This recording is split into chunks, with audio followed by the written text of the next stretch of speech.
Welcome to the Schmoopydady streaming experience. I'm your host, as per usual, Schmoopydady. If it's the first time you're watching the stream, the VOD of the video on YouTube, I'm a monthly Hearthstone Wild Legend player who typically hits Legend first of the month, and after that I goof off. When I goof off, I play your decks. But before I play your decks tonight, I would like to do a quick meta-analysis, or at least roundup of decks that I would play in a competitive setting in the meta right now. For starters, I'm going to go with the deck that I hit Legend with. I think my record was 36 and 18. That's what I reported, give or take a win or a loss here or there. I think I was probably 37 and 17 if I really think about it, or like 37 and 19, something along those lines. Basically a solid 66% win rate. I think this deck has a great shout to be the best deck in the format, quote unquote. I kind of say that in the same way that I say that for Call to Arms before Call to Arms got nuked to almost oblivion. It's like one of the better, worst, best decks ever. It definitely has some weaknesses. You could definitely have some matchups that you straight up just lose to on cue at times, it feels like. But for the most part, this was smooth sailing as an aggro deck, especially because most of the people that I was playing against were, in the very beginning, Barnes Druid,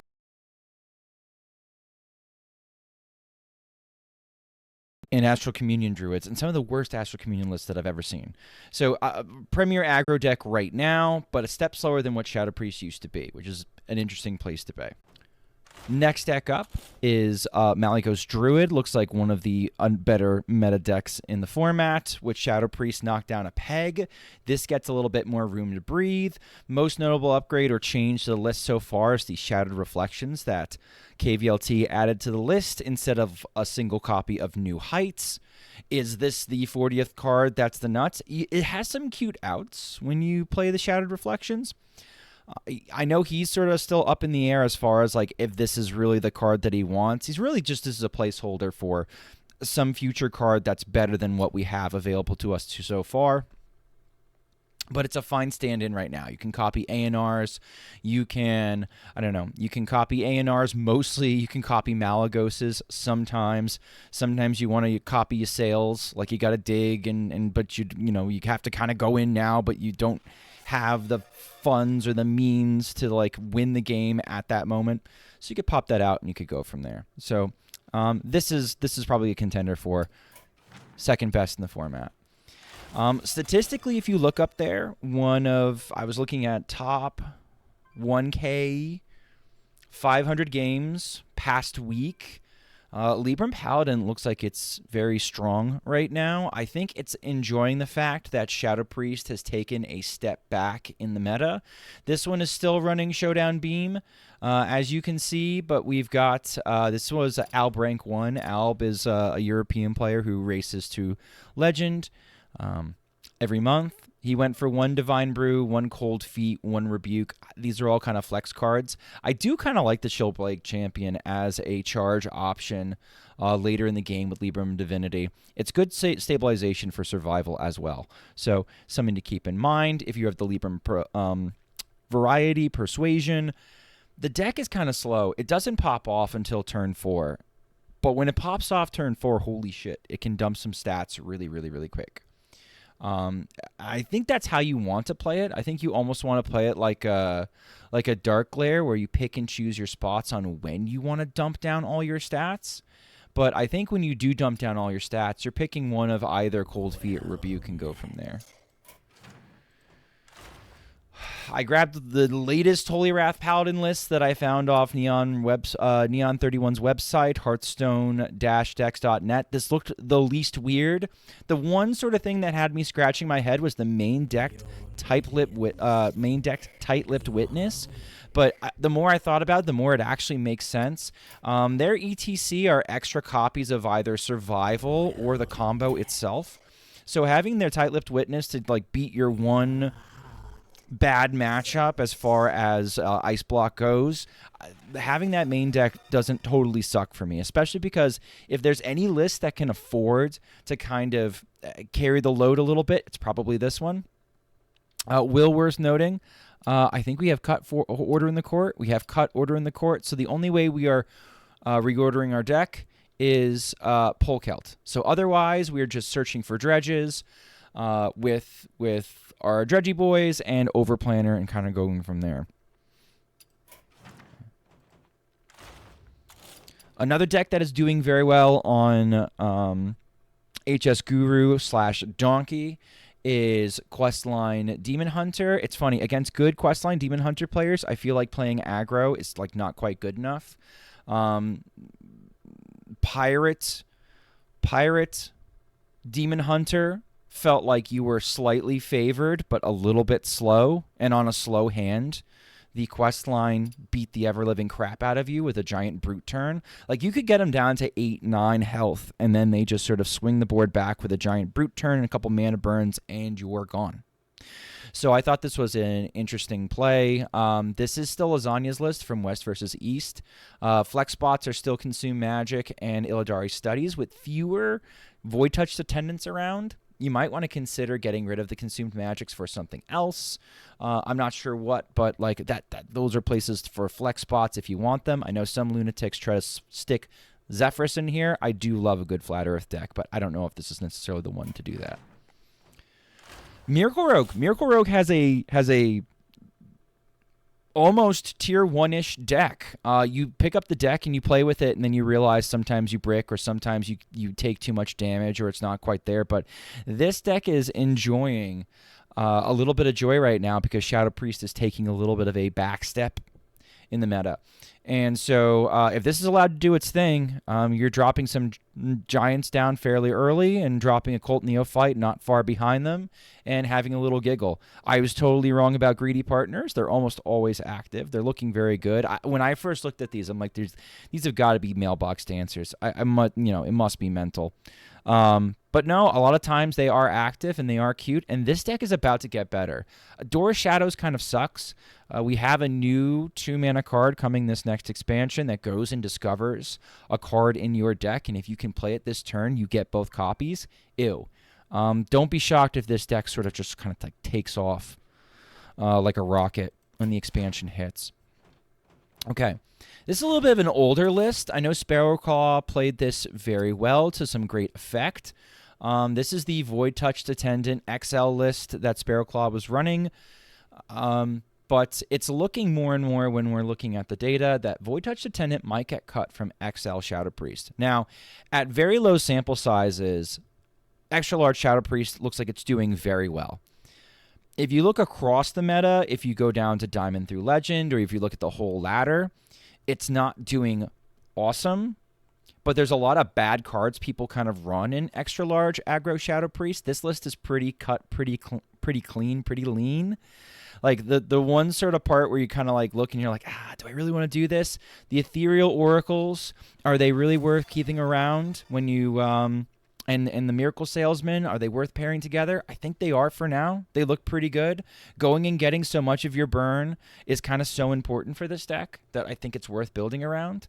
These are worth building around. I'm not sure about the Twilight Deceptors. I think we could probably cut these fuckers. I'll be honest with you. Do you want to throw down Neophytes? Maybe. Maybe the Neophytes would be better in this slot. I'm not sure. I'm trying to cut these as quick as possible, but usually when I'm playing this list, I want to add more 4-drops because I miss Manarin. But anyway, I think this deck is still very competitive. It's still very playable. Just keep an eye on the Void Touches. The Void Touches in XL might go. Consistently, the 30-card Shadow Priest is like... It used to be consistently like 5 percentage points worse than XL. Now it's looking more like 8, 9, 10. Like there's really almost no reason to play 30 Shadow Priest unless you're a bot. Astral Communion. This has consistently been a tier 2 deck. It turns out, just sort of quietly sitting there. It's like Big Shaman, but good. I've seen some stats on Big Shaman that suggest that it's okay. I think its best matchup as far as Big Shaman goes is Pirate DH, which is funny because Pirate DH seems like a nightmare matchup for Astral Communion. But I've gone back to trail mixes. I tried the bio projects. Didn't like the bio projects. I felt like I was giving my opponents too much when I was using bio in early turns. I'd rather coin a trail mix and drop Astral Communion on 4. Sometimes with bios, you do high roll the Astral on 1 on the play. I'm thinking it's less a right-wrong thing, and it's more of a preference on how you want to choose your high roll. I would think it's never Invigorate. People are always talking about this slot being Invigorate. I think if you like Invigorate, you're kind of being a little bit cowardly. You're saying, well, I want a better top deck. I want my top deck to be worth something. There are so few cards in the deck that are a bad top deck. I think having the trail mixes to be a little bit faster than the Invigorates. The Invigorates don't really speed you up enough at all to do anything in this meta. I think it's got to be something explosive, either bio or its trail mix, and go from there. As far as the minion choices, I don't know. I like the ones that I like. Ysera the Dreamer's really good at like bouncing beetles or bouncing herself for infinite damage. A couple of other things. This is kind of like a choose your own adventure part end. If you want to throw in John Hearthstone and Fyrakk and some shitty minions up top because that's what you got, you don't want to craft any of this stuff, I totally get that, and it'll probably work pretty well. Okay. One of the other decks that seems to be doing okay, at least stats-wise, on HS Guru is Reno Shaman. I don't believe in Reno Shaman, but, like, you know, the stats looked okay, so I picked a deck list that didn't make me hate myself. And this one looks pretty clean. I kind of like every card in here. The ETC is a little interesting in what you want to pick in here. They went with Theatar for the anti-combo stuff. It's always cold storage as the first one. Really, literally, you're probably half the time you're cold storage in your ETC, where at least you're finding cold storage to bounce your Shudderwalk for later. And the Ceaseless is an interesting thing to keep in the ETC. I suppose if the game goes long enough and you're top decking your ETC, or at least the game goes long enough and you're replaying your Shudder a billion times, having this to clear off to make more rooms for Shudder makes sense. And also, by the time you're getting it from Shudderwalk, it's probably close to costing 0. Mostly this deck is built around the Curator. Go get your one important dragon, which facilitates Murmur very nicely. Are we playing block in here? We're not playing Shudder block in here, but we don't need to. Murmur into Ysera into kind of do what you want is a powerful play all on its own. I think this deck is kind of missing the fact that Shadow Priest is leaving. It seemed to be bullying Shadow Priest, and now that Shadow Priest is gone, it's going to have to lean on like transform effects and stuff to do anything against Libram Paladins or clearing the boards of pirate DHs.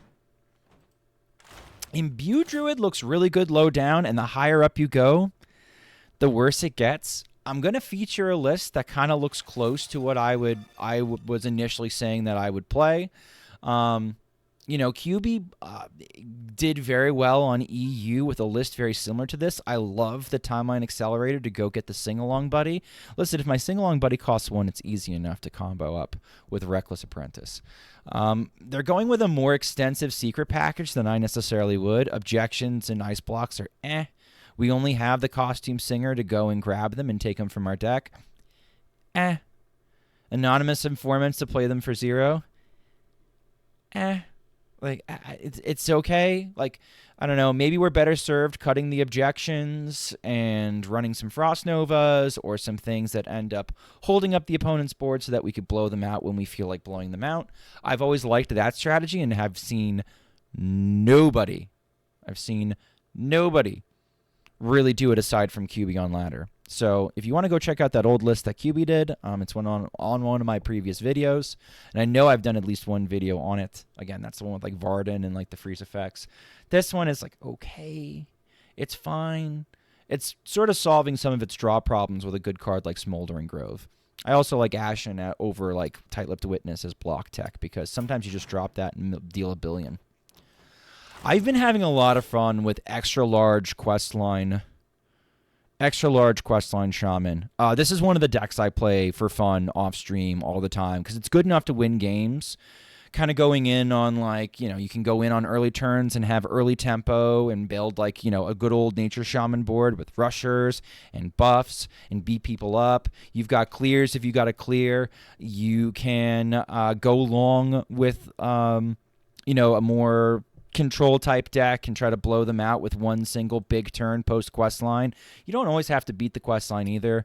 Golganeth just does Golganeth things. I don't know. Deck just kind of good. Deck just kind of good. One difference between this and with the video that I put out with this deck list that was similar. Purrs cut a Crackle for a second Triangulate. I kind of agree with that, so I would include that. Otters is doing very well with, I believe, card for card this list. She hit Day 1 Legend with Quest Mage, and also, I believe, is still maintaining towards like the top of the ladder, top 100, top 200, with something similar to this. Less Shadow Priest is very good for this. I kind of predicted that. Hey, look at that. Looks like it's working out. Barbecue hit Legend today at rank 150 with the Evolved Shaman. Pretty much the Evolved Shaman that we were doing either last week or the other week. One minor change, cut the Golshire Knoll, throw in Shutter Block. And I really actually like the... I really actually kind of like the addition of the Shutter Block. Shutter Block into Clownfish, into Mini Shutter, into Mutanus seems kind of cute. There's a couple of battle cries we have in here.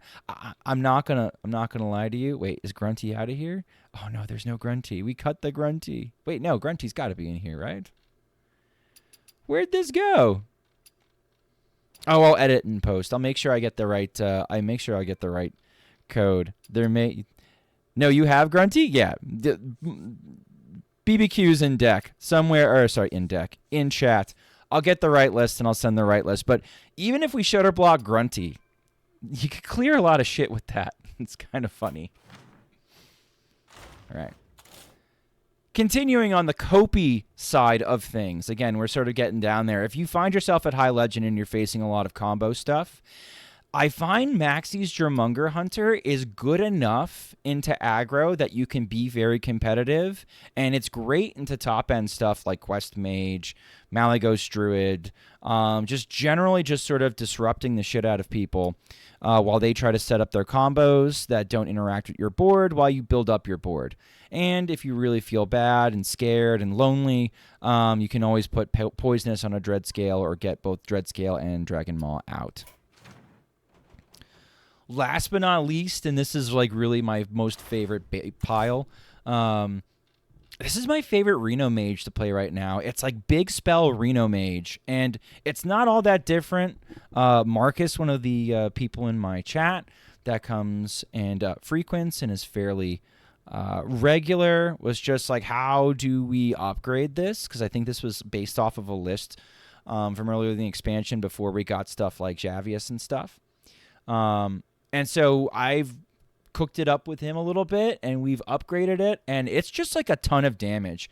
The first thing people always look at and say, no Romath? What? There's no potion? You don't go infinite? You don't really need to go infinite.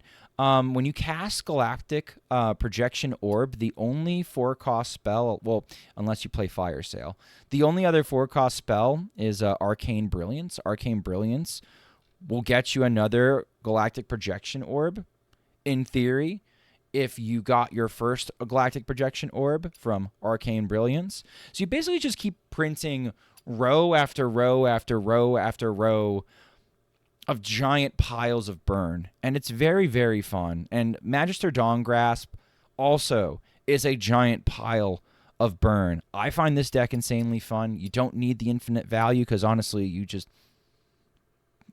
blow them up before it's necessary to take them to the ringer. I would play this into like that crappy 30 card, let me gain 200 armor Reno Warrior almost any day of the week, because we pack enough disruption to disrupt them. But also, if they got an early 125 armor, I think I could probably mow them down, and that might actually be a lot of fun. So Meta. Getting a little questionable. Tier 2-ish. Not a lot of data. I like it a lot, but it's unproven. There's not enough data to place this properly someplace. I know this is good, but it's sort of off meta. Very off meta. Made by a good player. Might be niche meta. I find it a lot of fun, and you won't get your teeth kicked in. That's kind of how I would rate all of these deck lists. And if you enjoy this content, please consider liking, commenting, and subscribing on my YouTube channel. Okay.